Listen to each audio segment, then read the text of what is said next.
अमेरिकेचे अध्यक्ष Donald Trump यांचा टॅरिफबाबत एक अतिशय मोठा निर्णय त्यांनी घेतलेला आहे।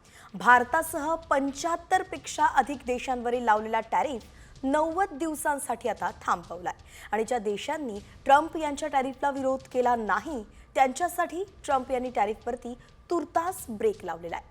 ट्रम्प यांनी लावलेल्या करामुळे अनेक देशांमधून नाराजीचा सूर उमटला होता आणि त्यामुळे 90 दिवसांसाठी कर कमी कर आता 10% इतकाच तो लावण्यात आलेला आहे।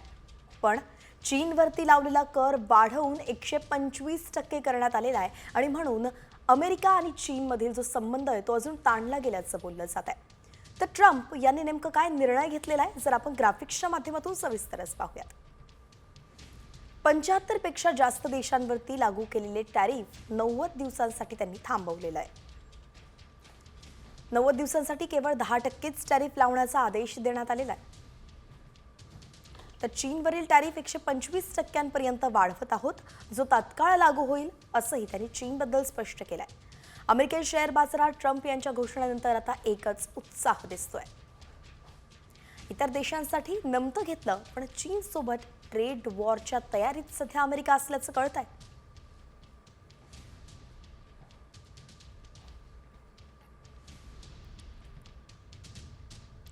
आणि यानंतर थेट येतोय मुंबईमध्ये। मुंबई गोळीबाराच्या घटनेनं हादरलेली आहे।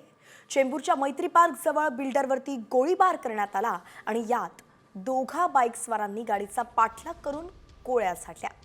एक गोळी बांधकाम व्यावसायिकाच्या तोंडाला लागली आहे तर दुसरी गोळी ही गाडीला लागल्यानं काचही फुटल्यात। सदरुद्दीन खान असं या बांधकाम व्यावसायिकाचं नाव असून त्याला उपचारासाठी आता रुग्णालयात दाखल करण्यात आलेलं आहे। पोलिसांची 5 पथकं आणि गुन्हे शाखा सध्या प्रकरणाचा सखोल तपास करतायत। तर मुंबईत भर रस्त्यामध्ये एका बांधकाम व्यावसायिकावरती हल्ला झालेला आहे। घटनास्थळावरून अधिकची माहिती देत आहेत आमचे प्रतिनिधी सचिन काड। थेट जाऊयात सचिन। चेंबूर परिसरात एका बांधकाम व्यावसायिकावर गोळीबार झाल्याने एकच खळबळ उडालेली आहे। आपण सध्या चेंबूर येथील डायमंड गार्डन येथे आहोत, जिथे हा गोळीबार घडला। तिकडे सध्या आपण बघतोय की पोलिसांनी संपूर्ण जो परिसर आहे तो कॉर्डन ऑफ केलेला आहे आणि ज्या ठिकाणी हा गोळीबार केला तिकडे पोलिसांचं फॉरेन्सिक पथक इकडे जमलेलं आहे आणि जे काही पुरावे आहेत ते गोळा करण्याचं काम सध्या आपण बघतोय की पोलिसांच्या फॉरेन्सिक टीम कडून सुरू आहे।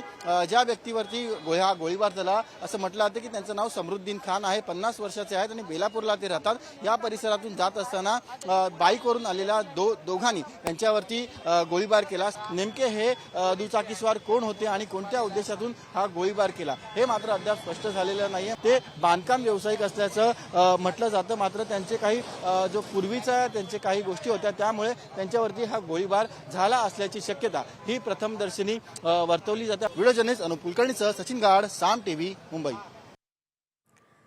तर एकंदरीतच मुंबईमध्ये गोळीबार झालेला आहे, मुंबई हादरली आहे। मात्र या हल्ल्याचं कारण काय याचा तपास पोलीस करतायत। प्रत्येक अपडेट साम टीव्ही तुमच्यापर्यंत पोहोचवणार आहे। तुर्तास आता आपण वळतो एका विशेष सेगमेंटकडे, म्हणजेच देश विदेशामध्ये तसंच राज्यामध्ये अनेक घडामोडी घडतायत आणि त्या सगळ्याच घडामोडींचा टॉप 100 बातम्यांच्या माध्यमातून चटपट आढावा घेऊयात। बीड सरपंच संतोष देशमुख यांच्या हत्येनंतर परळीतील थर्मलच्या राखेची अर्थकारण आता समोर आलंय। परळीच्या औष्णिक वीज केंद्राच्या दाऊदपूरच्या तलावामध्ये पडणारी राख आता बाहेरच्यांना पैसे घेता येणार आहे आणि निविदा प्रक्रिया पार पडल्यानंतर आता पात्र झालेल्या निविदाधारकांना राख उचलण्यासही परवानगी मिळाली आहे।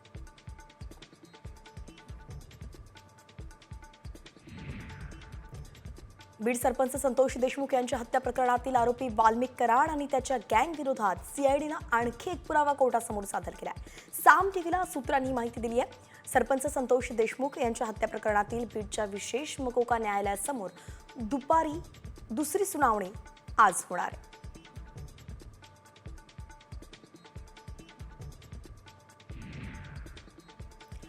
मस्साजोग इथल्या अवादा पवनचक्की प्रकल्पातील 12,87,000 साहित्य चोरीला गेल्याची माहिती आहे। तर केज पोलीस ठाण्यामध्ये आकाश जाधव यांच्या फिर्यादीवरून तक्रार दाखल करून घेण्यात आली आहे। अवादा कंपनीतील कर्मचाऱ्यांना हातपाय बांधून मारहाण केल्याची सुद्धा माहिती या याचिकेत आहे।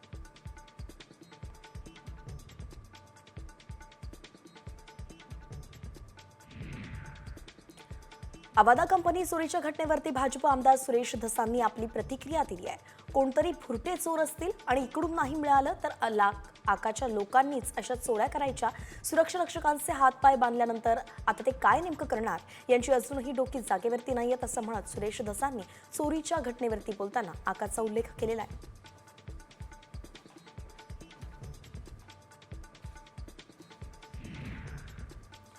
बीड सरपंच संतोष देशमुख हत्या प्रकरणातील आरोपी कृष्णा आंधळेला तात्काळ अटक करा अशी मागणी धनंजय देशमुखांनी केली आहे. गेल्या 4 महिन्यांपासून कृष्णा आंधळे हा फरार आहे आणि त्याला शोधण्यासाठी गेलेल्या पथकाची माहिती मिळणंही महत्त्वाचं आहे. शिवाय आरोपींना फाशी झाली पाहिजे असंही देशमुख म्हणाले.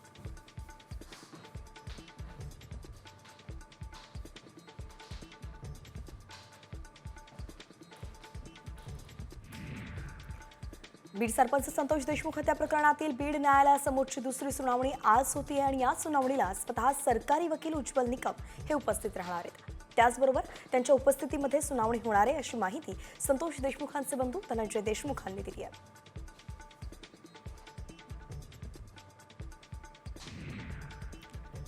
बीडमध्ये 3 गायरानधारकांकडून विषारी औषध पिऊन आत्महत्येचा प्रयत्न करण्यात आलाय आणि या गायरानधारकांनी पोलिसांवरती गंभीर आरोपही केले.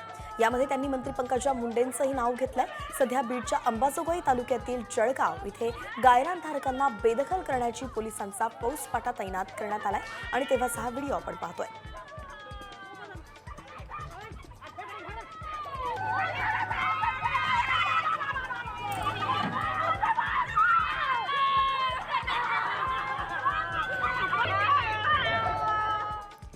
धनंजय मुंडेंना सत्र न्यायालयानं झटका दिलेला आहे. करुणा मुंडे आणि धनंजय मुंडे यांच्यातील संबंध हे लग्नासारखेच असल्याचं कोर्टाने नमूद केलंय. तर दोघांनी 2 मुलांना जन्म दिला हे एकाच घरात राहिल्याशिवाय शक्य नाहीये असं निरीक्षण सत्र न्यायालयानं नोंदवलंय.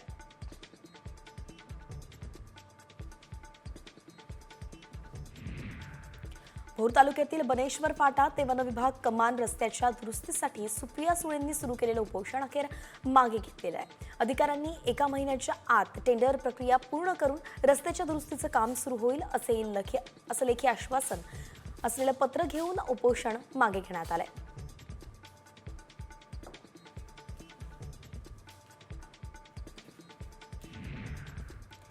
खुलताबादचं नाव रत्नपूर करावं या मागणीच्या मुद्द्यावरून माजी खासदार इम्तियाज जलील यांनी शिवसेनेच्या आणि भाजपच्या नेत्यांवरती हल्लाबोल केलाय. यावेळी बोलताना इम्तियाज जलील यांची जीभ मात्र घसरली आहे. जे नेते नाव बदला म्हणून मागणी करतायत त्यांनी आपल्या बापाचंही नाव बदला असं वक्तव्य करून आता नव्या वादाला तोंड त्यांनी फोडलंय.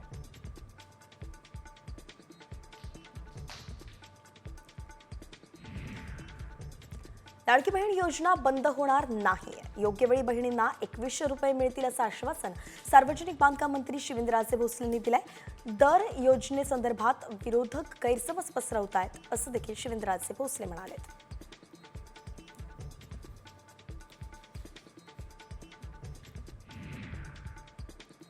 महाराष्ट्राचा सिंघम बिहारची निवडणूक लढवणार आहे. माजी पोलीस अधिकारी शिवदीप लांडेंनी राजकीय आखाड्यात आता एंट्री घेतलेली आहे आणि त्यांनी बिहारमध्ये हिंदसेना नावाच्या राजकीय पक्षाची स्थापना केली आहे. त्या माध्यमातून ते वर्षाअखेरीस होणाऱ्या राज्य विधानसभेची निवडणूक लढवणार आहेत.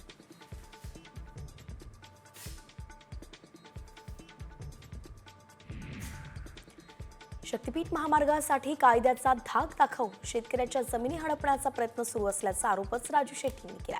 27,000 एकर जमीन शेतकऱ्यांना हडपण्याचा प्रकार आहे आणि यातून 50,000 कोटी रुपयांचा दरोडा टाकण्याचं काम हे महायुती सरकार करत असल्याची टीकाही शेट्टींनी केली आहे.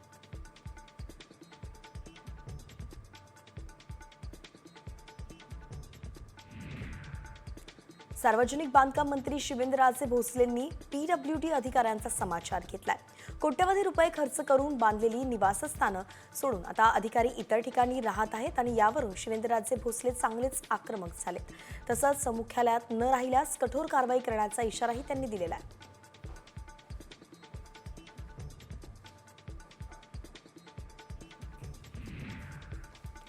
राष्ट्रपती द्रौपदी मुर्मू यांच्या सहीनंतर वक्फ विधेयकाचं कायद्यात रूपांतर झालं. मात्र पश्चिम बंगालमध्ये वक्फ विधेयक लागू होणार नाही असं म्हणत वक्फ विरोधात पश्चिम बंगालच्या मुख्यमंत्री ममता बॅनर्जींनी ठाम भूमिका घेतलेली आहे. हे विधेयक मंजूर व्हायलाच नको होतं. फोडा आणि राज्य करा अशी भाजपची नीती असल्याचंही ममता म्हणाल्या.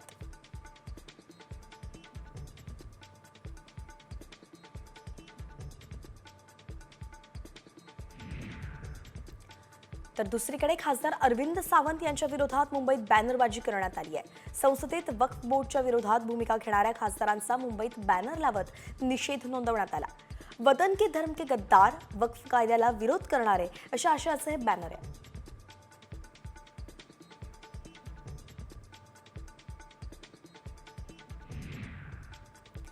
प्रवरा आणि थोरात कारखान्याच्या निवडणुका एकमेकांच्या विरोधात न लढण्याचा निर्णय विखे आणि थोरातांनी घेतलेला आहे. सहकारामध्ये अलिखित करार असल्याचं सांगत विखे पाटलांनी निवडणुका बिनविरोध झाल्यावरती शिक्कामोर्तब केलाय. विखे आणि थोरातांमधील राजकीय संघर्ष शिगेला पोहोचलेला असतानाच आता सहकारी साखर कारखाना निवडणुकीत एक वेगळंच चित्र पाहायला मिळालंय.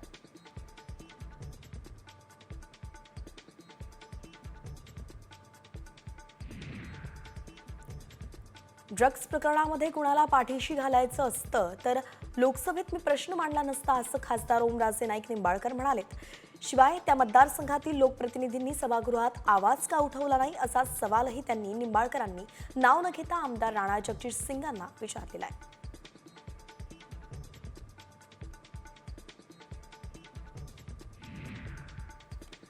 राजकारणात चांगले राहिले, चांगली कामं केली तर निवडून येतो असं नाहीये, कारण मी निवडणुकीत पडलो अशी खंत विधान परिषदेचे सभापती राम शिंदेंनी व्यक्त केली आहे. हिंगोलीत समाज बांधवांच्या सत्कार कार्यक्रमात त्यांनी जाहीरपणे आपली खंतही व्यक्त केली आहे.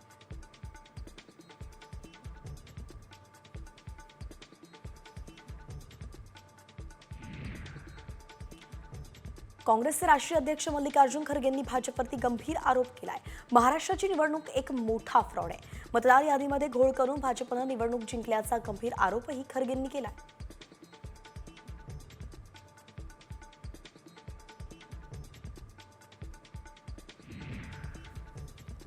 पंतप्रधान नरेंद्र मोदी हे व्यक्ती नव्हे तर अवतारी पुरुष आहेत.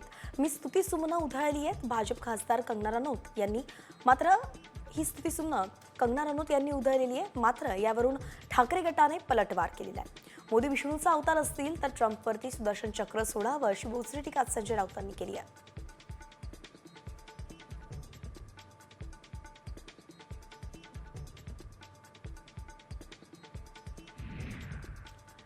प्रशांत करोडकरला 50,000 रुपयांच्या वैयक्तिक जात मुचलक्यावरती जामीन मंजूर करण्यात आलेला आहे. पोलीस बोलवतील त्यावेळी उपस्थित राहण्याची अट त्याला ठेवण्यात आली आहे. तर कोरटकरला जामीन मंजूर केला असला तरी आणखी 2 दिवस कोरटकरचा मुक्काम न्यायालयीन कोठडीतच असणार आहे. जामिनाची प्रक्रिया ज्या कोर्टानं सुरू केली आहे त्या कोर्टाला 2 दिवस सुट्टी.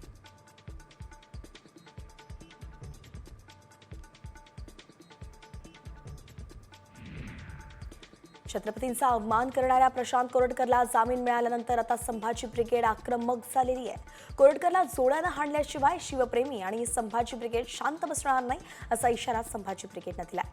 कोरटकर ही विकृती आहे. खरं तर सरकारनं त्याला बाहेर सोडू नये असं संभाजी ब्रिगेड म्हणाले.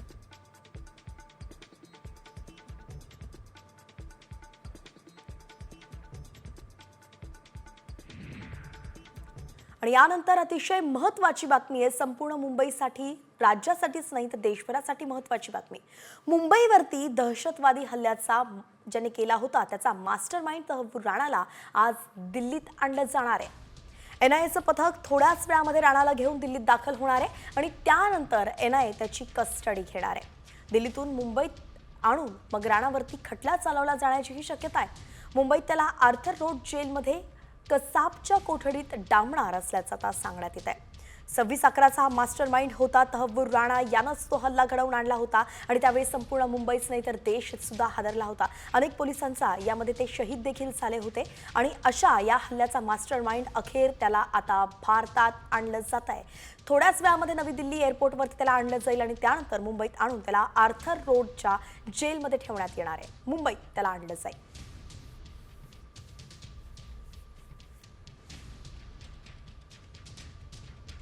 आणि यानंतर पुन्हा आपण झटपट बातम्यांकडे वळतोय. तर एप्रिलला ठाकरे गट की मराठी की पाठशाळा घेणारे आणि कांदिवली इथल्या एका हॉलमध्ये या पाठशाळेचं आयोजन करण्यात आलेलं आहे. मराठीसाठी मनसेच्या आक्रमक भूमिकेनंतर ठाकरे गट परप्रांतीयांना मराठीचे धडे शिकवणार आहे.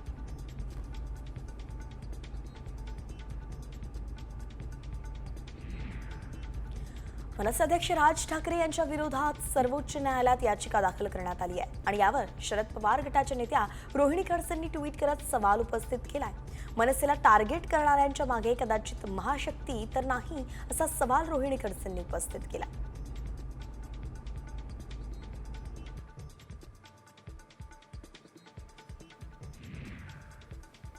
तर बीडमध्ये बिंदू नामावली विरोधात शिक्षक आक्रमक झालेत. आमदार सुरेश धस, प्रशांत सोळंके आणि संदीप क्षीरसागर यांनी बीडमध्ये सामाजिक सलोखा बिघडवल्याचा आरोप शिक्षकांनी केलेला आहे. अन्याय केल्यास उपोषणाचा इशाराही शिक्षकांनी दिला.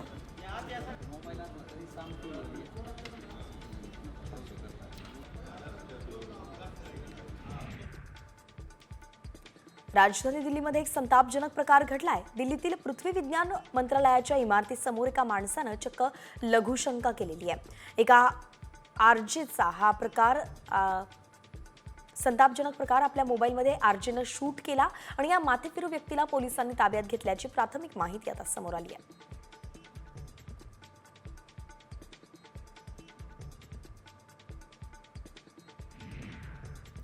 नेहमीच वादाच्या भोवऱ्यात अडकलेल्या दिल्ली मेट्रोतील अजून एक प्रताप समोर आलाय. एका मुजोर प्रवाशानं थेट मेट्रोतच दारू पार्टी रंगवली आहे. काचेच्या ग्लासमध्ये दारू आणि चकना म्हणून उकडलेलं अंड अशा दिमागात हा तरुण व्हिडिओ दिसतोय.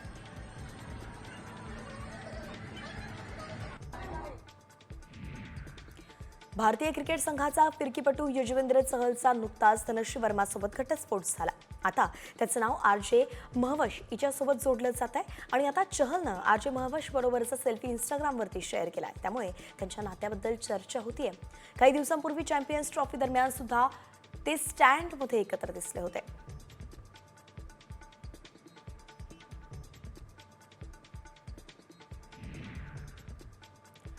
वाशी वाहतूक शाखेनं मार्च महिन्यामध्ये विशेष मोहीम राबवली आणि यात वाहतूक नियमांचं उल्लंघन करणाऱ्या 17,696 वाहन चालकांवरती दंडात्मक कारवाई करण्यात आलेली आहे. त्यांच्यावरती एकूण 67,81,550 रुपयांचा दंड ठोठावण्यात आलाय आणि त्यापैकी 11,82,300 रुपये वसूल झालेत.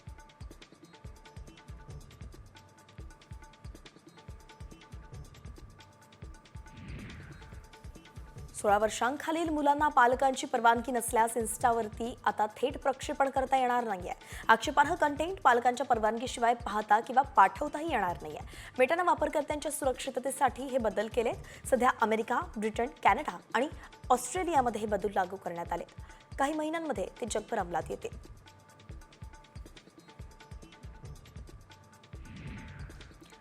पारनेर तालुका कृषी उत्पन्न बाजार समितीत गेल्या आर्थिक वर्षात 2 कोटींचं उत्पन्न मिळालं आणि या वर्षात 2,08,00,000चा निव्वळ नफा झाला असल्याची माहिती बाजार समितीचे सभापती किसनराव गाजरे आणि माजी सभापती बाबासाहेब तरटे यांनी दिली आहे.